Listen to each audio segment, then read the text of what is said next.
Hello friends, आज की video का टॉपिक है अरिथमेटिक प्रोग्रेशन और अरिथमेटिक प्रोग्रेशन का भी हम करने वाले हैं प्रैक्टिस सेट T.4 जो कि वर्ड प्रॉब्लम्स का प्रैक्टिस सेट है। वर्ड प्रॉब्लम्स बहुत सारे बच्चों को डिफ़िकल्ट लगते हैं। वर्ड प्रॉब्लम वाला क्वेश्चन ज़्यादा मार्क का रहता है, तो इसे सीखना ज़रूरी है अगर अपनी परसेंटेज बढ़ानी हो तो वीडियो को एंड तक देखिए, प्रॉब्लम्स को अच्छी तरह से समझ के प्रैक्टिस कीजिए, बिल्कुल डिफ़िकल्ट नहीं लगेंगे। प्रॉब्लम सॉल्व करने के पहले हम कुछ टर्म्स और फॉर्मूलाज को समझ लेते हैं। एक AP कंसिडर कर रहे हैं हम, जिसके टर्म हैं T1, T2, T3, T4 up to Tn। यहाँ फर्स्ट टर्म को हम दो तरीके से लेबल कर सकते हैं। A भी फर्स्ट टर्म है, T1 भी फर्स्ट टर्म है।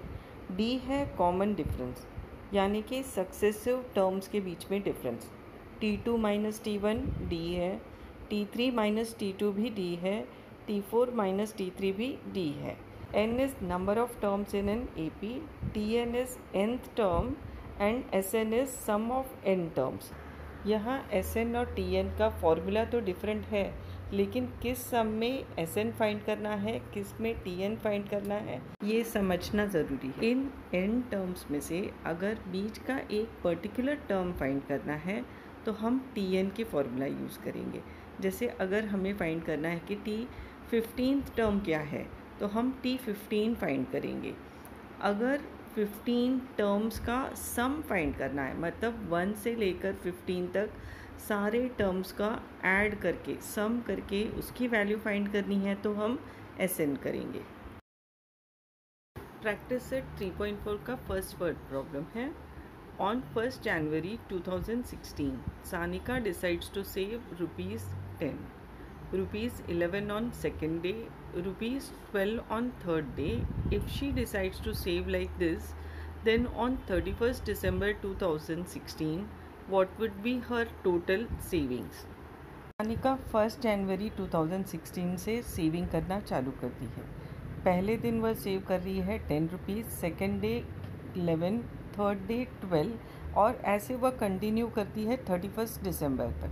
तो उसके सेविंग्स हैं AP में अरिथमेटिक प्रोग्रेशन, वो है 10, 11, 12 एंड सो ऑन। तो यहाँ फर्स्ट टर्म A 10 है और कॉमन डिफरेंस D 1 है। T2 माइनस T1 करेंगे, सेकेंड टर्म में से फर्स्ट टर्म माइनस करेंगे, तो 11 माइनस 10 इज इक्वल्स टू 1, तो कॉमन डिफरेंस 1। अब नंबर ऑफ डेज n हमें डिसाइड करना है। सानिया 1 जनवरी 2016 से 31 दिसंबर 2016 तक सेव कर रही है। तो साल में तो जनरली 365 डेज़ होते हैं, लेकिन 2016 लीप ईयर है, तो उसमें 366 डेज़ होंगे। लीप ईयर वो होता है जो हर चौथे साल में आता है और उस ईयर को आप 4 से डिवाइड कर सकते हो। जैसे हम 2016 को 4 से डिवाइड कर सकते हैं। नेक्स्ट होगा 2020, 2024 जो 4 से डिवाइड होते हैं। अब हमारे पास A है, D है, N है और हमें फाइंड करना है Sn। Sn इसलिए क्योंकि पूरे साल का टोटल सेविंग कितना हुआ वो हमें फाइंड करना है।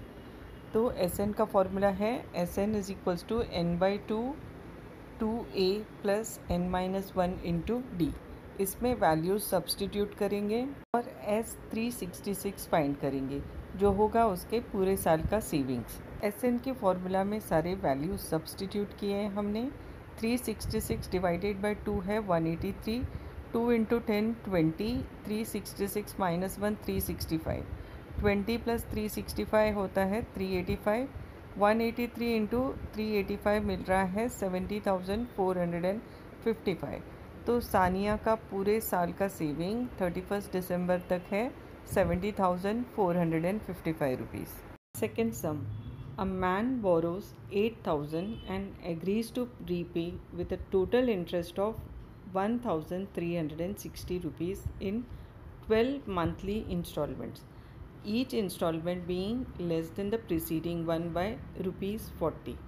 Find the amount of the first and last installment। यहाँ एक इंसान ने किसी से 8,000 उधार लिए हैं, तो उसे 8,000 के साथ उसका इंटरेस्ट 1360 वो भी भरना है। तो टोटल उसे भरना है 8,000 प्लस 1360 दैट इज़ 9,360 उसे टोटल भरना है, और वो भरने वाला है 12 महीने के इंस्टॉलमेंट में। और हर बार जब वो पैसे रीपे करेगा तो वो पहले से 40 रुपये कम देने वाला है। तो हमें बताना है उसका फर्स्ट इंस्टॉलमेंट पहली बार वो कितना रीपे कर रहा है और लास्ट टाइम कितना रीपे कर रहा है। तो total amount to be repaid is 8,000 plus 1360 that is 9,360। ये अमाउंट वो पे करने वाला है 12 मंथ्स में। तो यहाँ हमारा n होगा 12। अच्छा, तो यहाँ फॉर्मूला कौन सी यूज़ होगी, TN या SN? SN होगी, क्योंकि ये 9,360 12 मंथ्स के इंस्टॉलमेंट का सम है। तो हमारा S12 है 9,360। अब देखते हैं D क्या है। क्योंकि हर इंस्टॉलमेंट पहले के इंस्टॉलमेंट से 40 रुपये कम होने वाली है, तो इसलिए D है -40। और हमें फाइंड क्या करना है, फाइंड करना है फर्स्ट इंस्टॉलमेंट यानी A और लास्ट इंस्टॉलमेंट यानी T12। के फॉर्मूला में सारे वैल्यू सब्स्टिट्यूट करके पहले हम फर्स्ट इंस्टॉलमेंट A फाइंड करेंगे। हमारी इक्वेशन बन रही है S12 is equals to 12/2 2A plus 12 minus 1 into -40। लेकिन S12 है 9360 और 12/2 होता है 6, तो 9360 is equals to 6 into 2A plus 11 into -40। इसको हम लेफ़्ट साइड लेके जाएंगे तो हो जाएगा 9360/6 is equals to 2A minus 440। 9360 को 6 से डिवाइड किया तो मिल रहा है 1560 is equals to 2A minus 440। 440 को हम लेफ़्ट साइड लेके आएंगे तो 1560 plus 440 is equals to 2A और 2A is equals to 2000। Therefore A is equals to 2000/2 और A is equals to 1000। तो फर्स्ट इंस्टॉलमेंट A मिल रहा है 1000 रुपीज़। अब हम TN के फॉर्मूला से लास्ट इंस्टॉलमेंट या 12th इंस्टॉलमेंट T12 फाइंड करें। चलिए वैल्यू सब्सटीट्यूट करते हैं। A हमारे पास मिल गया है 1000, तो T12 is equals to 1000 plus 12 minus 1 into -40 और 1000 प्लस 11 इंटू -40। तो T12 is equals to 1000 minus 440 और T12 is equals to 560। Therefore first instalment A is equals to 1000 और last instalment T12 is equals to 560 rupees. Question, Sachin invested in National Saving Certificate Scheme. In the first year he invested rupees 5,000, in the second year rupees 7,000, in third year rupees 9,000 and so on. Find the total amount that he invested in 12 years. Sachin ने जो amount invest किया है national saving certificate में वो first year में 5,000, second year में 7,000, third year में 9,000। तो ये एक AP है और ऐसे उसने पैसे जमा किए हैं 12 ईयर्स के लिए। ईयर में उसने 5,000 रुपीज़ इन्वेस्ट किए हैं, तो A है 5,000, D is equals to 2,000, T2 minus T1 that is 7,000 minus 5,000, तो 2,000 है। और number of years N is equals to 12 years. ये करना है कि उसने 12 ईयर्स में टोटल कितना अमाउंट इन्वेस्ट किया, तो हमें फाइंड करना है S12 जो कि SN के फॉर्मूला से करेंगे। ये वैल्यूज़ SN के फॉर्मूला में सब्स्टिट्यूट कर देते हैं। S12 मिल रहा है 12/2 2 इंटू 5,000 प्लस 12 माइनस 1 इंटू 2,000। 12/2 हो जाएगा 6, 2 इंटू 5,000 हो जाएगा 10,000 और 12 माइनस 1 है 11 इंटू 2,000। तो S12 is equals to 6 into 10,000 plus 22,000, 6 into 32,000। Therefore S12 is equals to 1,92,000. Amount invested by Sachin is 1,92,000 rupees. Fourth question. There is an auditorium with 27 rows of seats. There are 20 seats in the first row, 22 seats in the second row, 24 seats in the third row and so on. Find the number of seats in the 15th row and also find how many total seats are there in the auditorium. Auditorium में 27 रोज of seats हैं। First row में है 20 seat, second में 22, third में 24 and so on. हमें find करना है 15th रो में कितने सीट्स हैं और पूरे ऑडिटोरियम में टोटल नंबर ऑफ सीट्स कितने हैं। यहाँ फर्स्ट रो में 20 सीट्स हैं तो A 20 है। Common difference D, T2 minus T1 करके फाइंड करेंगे। तो 22 माइनस 20 होता है 2, तो D इज़ इक्वल्स टू 2। और टोटल नंबर ऑफ़ रोज़ 27 हैं, तो N 27 है। और फाइंड करना है T15, 15th रो में कितने सीट्स हैं, और total number of seats in 27 रोज़ भी फाइंड करना है, तो वो है S27। 15th रो में सीट्स फाइंड करने के लिए हमें Tn का फॉर्मूला यूज़ करना है और T15 फाइंड करना है। यहाँ पर N हमारा 15 होगा क्योंकि ये 15th रो के सीट्स फाइंड करने हैं। T15 is equals to 20 plus 15 minus 1 into 2। T15 is equals to 20 plus 14 into 2 और 20 plus 28। Therefore T15 is equals to 48। 15th row के सीट्स मिल गए, वो हैं 48। हम SN की फॉर्मूला से पूरे ऑडिटोरियम में कितनी सीट्स हैं वो फाइंड करेंगे, यानी S27 फाइंड करेंगे। यहाँ N हमें 27 लेना है, तो S27 is equals to 27/2, 2 into 20 plus 27 minus 1 into 2, that is 27/2 into 40 plus 26 into 2। 26 into 2 होता है 52, तो 27/2 इंटू 40 प्लस 52 और 27/2 इंटू 92। 27 में कैंसिल नहीं हो रहा है, तो हम 92 से कैंसिल करेंगे और हमें मिलेगा 27 इंटू 46। तो 27 इंटू 46 है 1242। तो S27 यहाँ total seats in the auditorium is 1242। Fifth सम, ये सम दूसरे सम से थोड़ा डिफरेंट है, तो इसे आप ज़रा एक्स्ट्रा केयरफुली देखिए। चलिए क्वेश्चन रीड करते हैं। Kargil's temperature was recorded in a week from Monday to Saturday. All readings were in AP.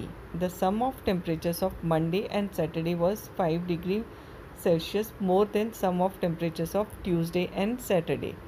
If the temperatures of Wednesday was minus 30 degrees Celsius, then find the temperature of other 5 days. का temperature in 6 दिन पे record किया गया। दूसरा ये दिया है कि वो AP में है, तो हम पहले डे के टेम्परेचर को A लेंगे और फिर A में D ऐड करते जाएंगे। तो मंडे का टेम्परेचर लेंगे A, ट्यूसडे का A प्लस D, वेनसडे का A प्लस 2D, थर्सडे का A प्लस 3D, फ्राइडे का A प्लस 4D और सैटरडे का A प्लस 5D। क्वेश्चन में एक इम्पॉर्टेंट स्टेटमेंट है कि मंडे और सैटरडे का टेम्परेचर ट्यूसडे और सैटरडे के टेम्परेचर से 5 ज़्यादा है। तो इस मंडे और सैटरडे के टेम्परेचर में से ट्यूसडे और सैटरडे का माइनस करेंगे तो हमें मिलेगा 5। So Monday plus Saturday minus Tuesday plus Saturday is equals to 5। उनके टेम्परेचर सब्सटीट्यूट करेंगे तो A plus 5D minus A plus D plus A plus 5D is equals to 5। First bracket में A plus A 2A plus 5D बन गया, second bracket में 2A plus 6D बन गया। Bracket open करेंगे तो 2A plus 5D minus 6D is equals to 5। 2A cancel हो रहा है, 5D minus 6D is equals to minus D, तो minus D is equals to 5 और D is equals to minus 5, तो हमें D की वैल्यू मिल गई। अब हम A फाइंड करेंगे, वो करेंगे एक स्टेटमेंट से। वेडनेसडे का टेम्परेचर दिया गया है -30, लेकिन वेडनेसडे का टेम्परेचर है A plus 2D, therefore A plus 2D is equals to -30। D की वैल्यू है हमारे पास -5, इसमें सब्सटीट्यूट करेंगे तो A plus 2 into -5 is equals to -30। A minus 10 is equals to -30, A is equals to -30 plus 10 और A इज इक्वल्स टू -20। हमारे पास A और D दोनों की वैल्यू है, तो अब हम 5 दिन के टेम्परेचर फाइंड करेंगे। एक दिन वेडनेसडे का टेम्परेचर दिया हुआ है -30, मंडे का टेम्परेचर A है जो है -20, ट्यूसडे का है A plus D -20 minus 5 that is -25। Wednesday का टेम्परेचर दिया हुआ है, थर्सडे का है A plus 3D -20 plus 3 into -5, 3 into -5 होता है -15, तो -20 और -15 होता है -35। नेक्स्ट है फ्राइडे का temperature A plus 4D -20 plus 4 into -5 that is -20 -20 और वो होता है -40। सैटरडे का टेम्परेचर है A plus 5D -20 plus 5 into -5 that is -20 -25 which becomes -45। बाकी के 5 दिन के टेम्परेचर है -20, -25, -35, -40, -45। Sixth sum. On the World Environment Day, tree plantation program was arranged on a land which is triangular in shape. Trees are planted such that in the first row there is 1 tree, in the second row there are 2 trees, in the third row there are 3 trees, and so on. Find the total number of trees in the 25 rows. Trees planted are 1 in first row, 2 in second row, 3 in third row, and so on. They form an AP. इस AP का first term A1 है। Common difference D वो भी 1 है। T2 minus T1 करेंगे तो 2 minus 1 1 है, और नंबर ऑफ रोज 25 है तो n 25 है। यहाँ हमें किसी एक रो का नहीं फाइंड करना है, सारे 25 रोज का सम फाइंड करना है नंबर ऑफ ट्रीज़ का। तो हम SN की फॉर्मूला यूज़ करेंगे। उसमें ये सारे A, D और N की वैल्यू सब्सटीट्यूट करके S25 फाइंड करेंगे। S25 is equals to 25/2, 2 into 1 plus 25 minus 1 into 1, 25/2, 2 plus 24, 5/2 into 26। 2 25 से कैंसिल नहीं हो रहा है तो हम 26 से कैंसिल करेंगे तो हो जाएगा 13। तो 25 into 13 is equals to 325। Total number of trees in 25 rows is 325। तो ये लास्ट सम था। आपको वीडियो ये कैसा लगा कमेंट करके ज़रूर बताइए। अगर अच्छा लगे तो लाइक कीजिए, नहीं सब्सक्राइब किया तो सब्सक्राइब कीजिए, और शेयर तो ज़रूर कीजिए। Thank you for watching.